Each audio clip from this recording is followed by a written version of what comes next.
Nah mohon maaf nih, ini kritik saya untuk teman-teman Arab di Timur Tengah sana. Mereka nggak suka tidur pada Isya. Ini kepala saya agak error nih Pak. Kliang-kliang arwah ini. Setiap malam tidur jam 12 saya dari Jumat, dari hari Minggu kemarin.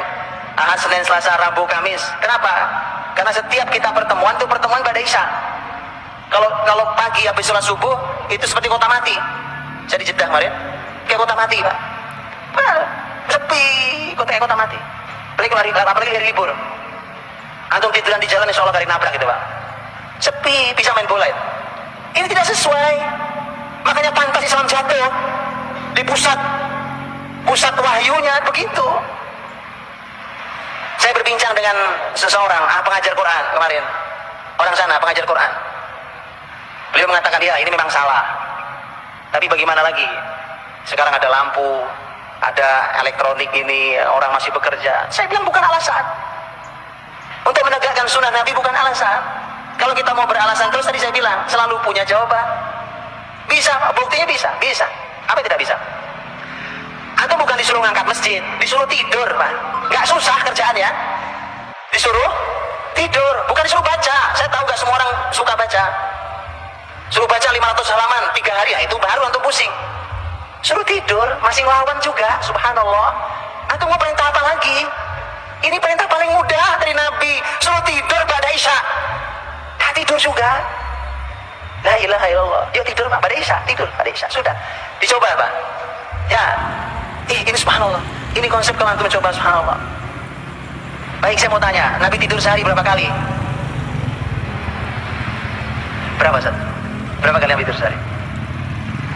Nabi tidur sehari 3 kali. Antum 3 kali sehari, 3 kali makan ya kan? Kalau ada bapak ibu dokter, saya mau tanya di sini karena saya sudah pernah tanya kepada dokter-dokter.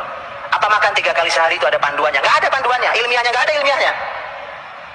Ada bapak ibu dokter sini? Ada yang berani bertanggung jawab makan 3 kali sehari itu ada panduan ilmiahnya?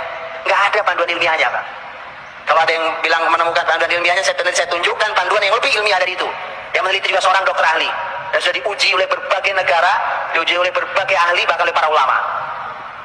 Lihat, jadi urusan makan kita salah, urusan tidur kita salah, urusan bangun kita salah. Maka tadi bawa kertas contrengin Pak, salah gitu. Ya, Rasulullah SAW tidur sehari 3 kali, Pak. Tapi tidak ada yang panjang. Coba tadi, ya kita hitunglah waktu yang paling tengah ya, karena waktu negeri tropis berbeda dengan negeri di Timur Tengah. Kita hitunglah yang paling menengah waktu kita di tropis ini. Waktunya nyaris tidak banyak bergeser. Subuh gak banyak bergeser dari hari ke hari. Kalau kita isya jam segini, paling jam setengah 8 kita isya. Bagilah kita tidur jam 8. Baik, kita hampir jam 8 kita tidur. Bangun tengah malam, hitunglah paling gampang jam 12 lah tengah malam tuh. Berapa jam Nabi tidur? 4 jam. Betul ya? 4 jam. Nabi bangun, Nabi lakukan qiyamul lail di antara aktivitas beliau. Karena aktivitas beliau di malam hari itu yang paling utama adalah qiyamul lail dan tartil Quran. Walaupun Nabi melakukan hal-hal yang lain. Itu ada banyak kisah yang lain. Setelah Nabi SAW melakukan semua aktivitas malam itu, nah tadi ketemu adzan pertama. Adzan pertama itu belum subuh.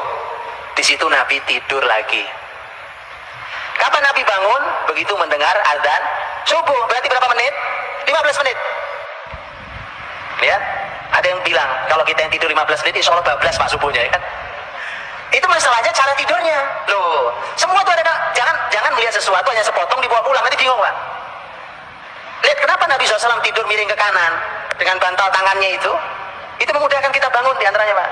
15 menit Anda bisa bangun. Nabi kadang-kadang hanya tiduran tidak tidur, tapi Nabi kadang tidur betulan sampai ngorok-ngorok, kayak mendengkur suara Nabi SAW. Nabi terbangun oleh adzan fajar, adzan subuh. 15 menit. Tidur yang ketiga kapan? Tidur yang ketiga qailulah. Qailulah itu kalau Nabi tidurnya hanya beberapa menit menjelang adzan zuhur. Nabi terbangun oleh adzan zuhur. Itu qailulah. Kalau hari ini sistem yang berjalan bukan sistem Islam, kita nggak bisa. Apa bisa? Bisa. Kalau perusahaan punya saya, pendidikan punya saya buat begitu Pak. Betulan, pesantren punya saya buat begitu. Insya Allah. Anda ngerti pesantren saya, ya, pesantrennya baru buka tahun ini ya. Anda pesantren lihat, insya Allah kita lakukan itu. Ya, sebelum zuhur semua harus sudah selesai. Aktivitas tidur. Bangunnya pas adzan zuhur. Niru Nabi. Uswatun hasanah liman kana yarjullah wal yawmal akhir wa dzakarallaha katsira. Berarti mulai aktivitasnya pada subuh ya, pada subuh sudah mulai. Nabi itu nanti pada subuh ada aktivitas, Pak. Saya mengumpulkan 11 poin. Dari mulai salam, setelah salam assalamualaikum warahmatullah, salam selesai salat subuh itu sampai terbit matahari di dalam masjid, itu saya mengumpulkan kurang lebih ada 11 aktivitas Nabi SAW. Tentu tidak semua dilakukan dalam waktu sekali waktu, dipilih beberapa, sekali waktu ini, sekali waktu ini, dan seterusnya. Dan ini Nabi tidur qailulah, Pak. Subhanallah, orang kafir yang meneliti tentang bab ini, walaupun dia tidak meneliti hadis, tapi mereka meneliti tentang konsep tidur.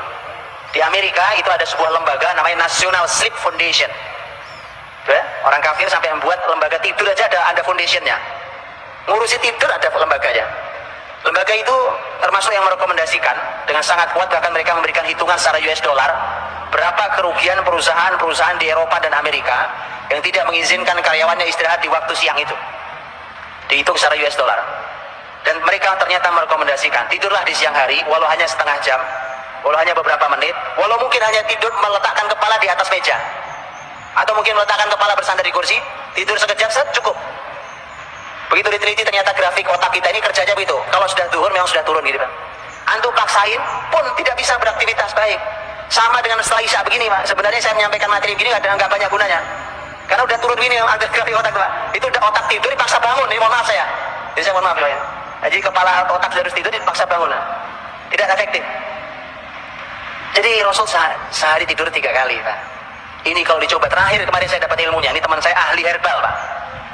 Beliau bilang, yang menjaga qailulah dijamin tidak terkena serangan jantung. Saya tidak tahu ilmunya, ini yang orang-orang kesehatan. Kalau ini benar, subhanallah, subhanallah, Pak. Hari ini jantung itu, penyakit jantung itu menghantui semua orang. Subhanallah. Resepnya gampang, menghidupkan sunnah Nabi qailulah. La ilaha illallah, ya kan?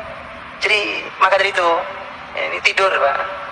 Baik, Rasulullah SAW kalau beliau sudah bangun di malam hari tadi, kemudian sholat subuh berjamaah dengan Nabi SAW, ya kalau disebut sholat untuk laki-laki memang di masjid tempatnya, Pak.